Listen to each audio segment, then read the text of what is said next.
Welcome back to today's video.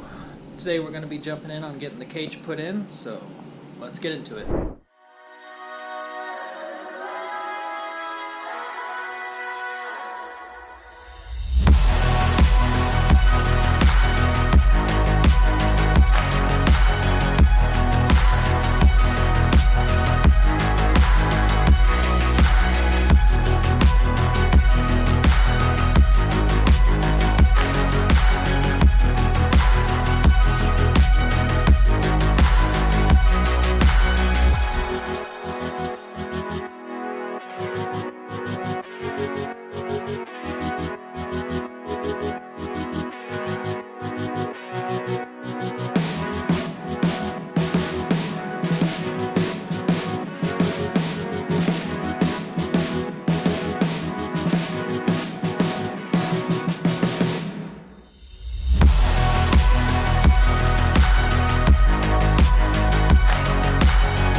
Got everything set up and we're about ready to start welding.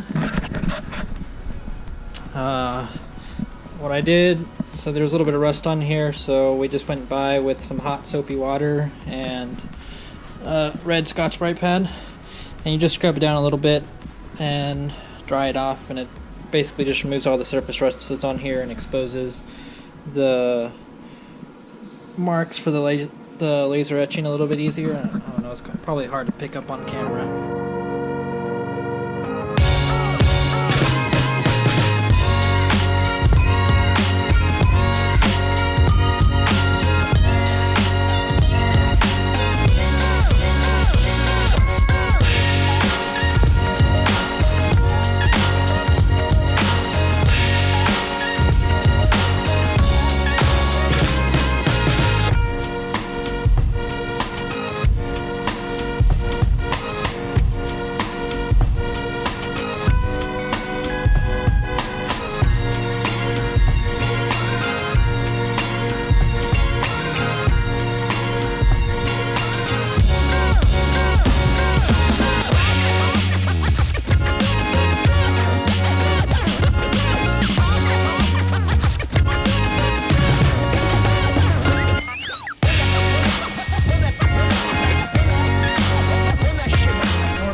So let's take a look at what we got done so far.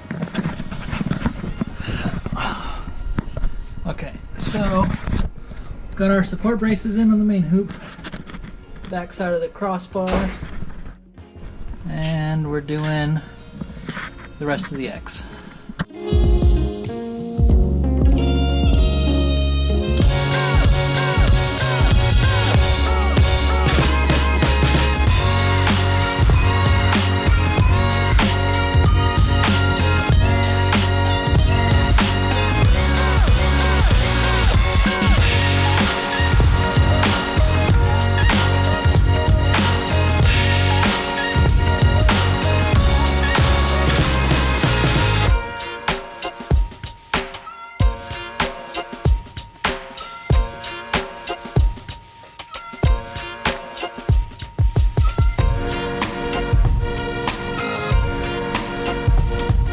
Alright, so this is what we finished up with for today.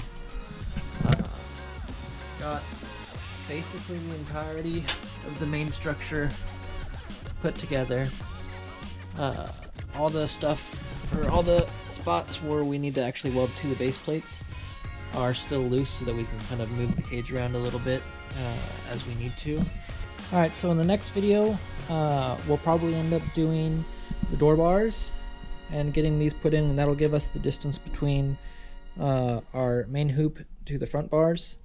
And then at that point, I would say the last thing we're gonna do is fill in the rest of the X's for the main bar, or the main hoop.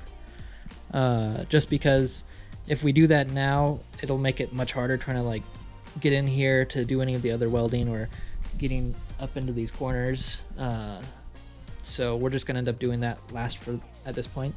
But the door bar is probably going to come next. It's definitely going to make it a little bit of a pain getting in and out of the car, but the nice thing is the door bars that I have are the NASCAR style ones, so they're actually going to come out, well, not that much, but they come out and go in, and we're gonna end up taking the door panels off here and possibly cutting into some of the inner parts of the door panels, basically just guiding them, and that way when we go to close the door they'll fit with the new door bars coming out. So one of the things that I wanted to share that was something I didn't really know about at first when I had the ideas for putting the cage in and how we were gonna go about getting everything done, but I'd come across it in one of the other installation videos, and I mean, I would say probably if you're going to be doing a cage at any point, you would probably want to do this for most cars. But the idea is basically, in order to get to these top seams, like the cage isn't like fully in its final position yet, but it's pretty close, and like you would basically not be able to get to any of these top surfaces way up here if you didn't do this. So what you do is you drill a hole with a hole saw. In our case, I think we did like a 2.5 inch hole. And what that does is, once you get the structure kind of put together, you can then take it and you slide it forward. And you can drop the front two bars for the dash area down into that hole, and what that does is it drops the whole cage like forward and down, which makes it so that you can actually weld all the tops of these seams, which you can see there. And I don't want to drop it right now, but we did all the welding all the way around in all the top halves, so that everything is basically together. There's no seam within the cage that goes unwelded. So that's just a tip that I wanted to share with you guys. Maybe you already knew about it, maybe you didn't, but I know for me, I didn't know about it at first, and after I figured it out, definitely like didn't even think about it, but it makes complete sense. Alright, so that's it for this video. We got a lot of stuff done, and I guess at this point we'll end up doing the rest of the cage over the next couple weeks, and more videos will come out after that. But for now, we're probably going to end up doing some other smaller things in the engine bay, and then getting all that stuff stitch welded like I wanted to.